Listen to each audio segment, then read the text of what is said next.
Santoli, first to you, sum it up. I mean, ending August with a year-to-date gain of 20% on the S&P, that's just price gain, and a very strong month once again that kind of once again puts the U.S. ahead of the rest of the world.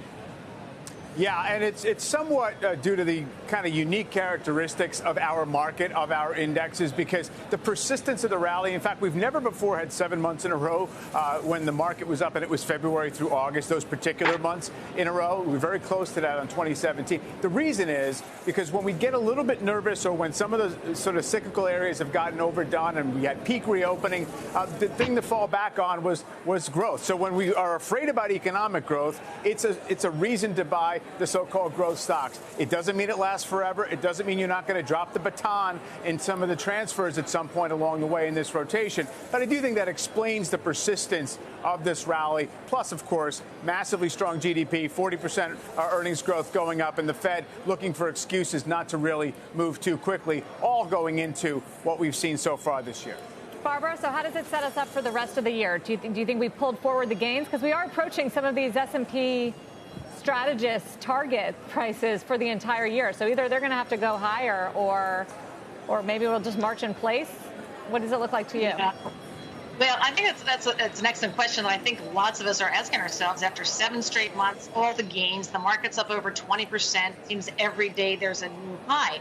I think, though, when you look at the fundamentals, really they are still intact, and what you've seen is the earnings growth is tremendous. It is now 30% greater than pre-COVID, and earnings estimates keep coming up. So we're growing into the valuation.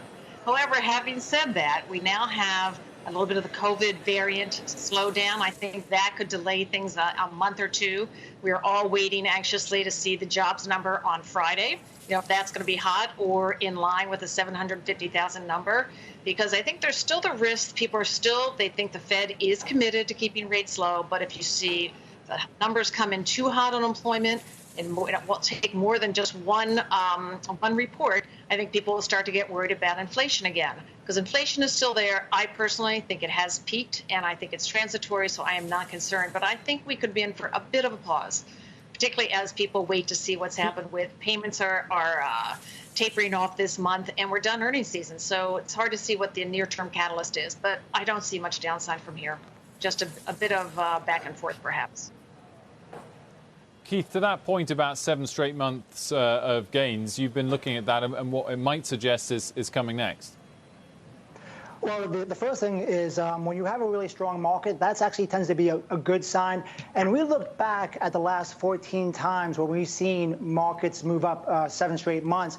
And when you look at 6 months forward, Wilfred, the market's been up 13 out of 14 times. So I would not fade this strength. Doesn't mean you can't have a pause. Doesn't mean you can't have some consolidation. But looking at 6 to 12 months, we're still positive. And I think the other important point is this. Even though the market's making new highs, the PE, which is still elevated, is actually has contracted this year. So it's been all earnings driven this year, and we expect that to continue.